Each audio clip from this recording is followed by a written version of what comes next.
আচ্ছা রে ভাই, আমি বলতে চাই না আর সবাই বলতেও পারে না অনলাইনে। আমি কিন্তু বলতে পারি।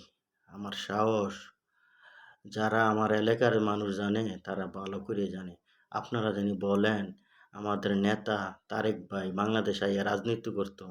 কোন জায়গা থেকে রাজনীতি করতেছে? বাংলাদেশটারে চালাইতেছে ১৭ বছর ধইরা কোথার থেকে? আর রাজনীতি তারেক সাহেবের আপনারা সেই টেনেছেন। হ্যাঁ? আপনারা যারা বলেন তারেক ভাই বাংলাদেশে আইয়া রাজনীতি করতো, তো আপনারা দিয়ে ভিএমপির লগে দেখি মাঝেমধ্যে আপনারা ছবি উঠান, উঠাইয়া অনলাইনের ভিতরে ছাড়েন। আবার আপনারাই বলেন সাহস থাকলে বাংলাদেশে আমাদের নেতা তারেক ভাই আইয়া রাজনীতি করতো।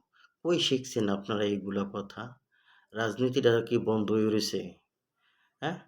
রাজনীতি তারেক সাহেবের শিয়াতেও হবে না। ইন্টারন্যাশনাল রাজনীতিবিদ জিয়াউর রহমান যেভাবে বাংলাদেশ চালাইয়া গেছে সেভাবে তারেক ভাই চালাবে। আপনারা যে আলতু-ফালতু কথা বলেন এগুলা কিন্তু রেকর্ড রাখতেছে। পরে তো আপনারা ফাঁইসা যাবেন। বুঝছেন? বেশি বললে তো আবার আপনারা বলবেন বেশি ফ্যাট করি। আগামীতে দেখেন কে রাজনীতি করলে কে পাস করে বাংলাদেশে ওইটা আপনারা ফলো করেন। ভালো থাকবেন। ওকে, আল্লাহ হাফেজ।